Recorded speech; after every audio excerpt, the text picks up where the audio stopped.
My Fisher and Paykel dryer is making a loud kind of squealing noise when running. I had the drum bearing replaced and it went away for a while, but it is back. Would the drum bearing go out in 3 months, or is there something else that could be wrong? I have taken it apart to the point of having taken the belt tensioner off, but I can't seem to find the problem. Hi there and welcome to the site.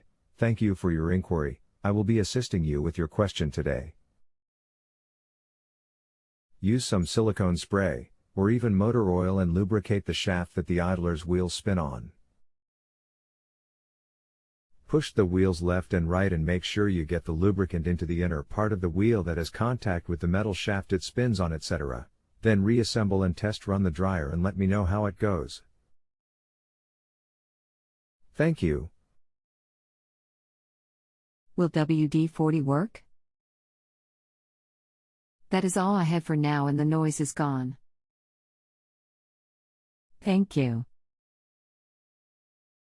XXXXX replace the WD-40 with something else, or just leave it until it squeaks again. Hi there. WD-40 will work for some months, yes.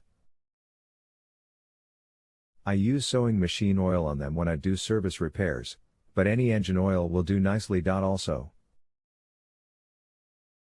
silicone spray is another one that works. It is quite common for the idler wheels to become noisy on these particular dryers. Glad to hear you are sorted out. It was my pleasure to assist you with your inquiry today. If you have any further questions, even after rating me, just ask. I am happy to answer them. No problems at all. Thank you.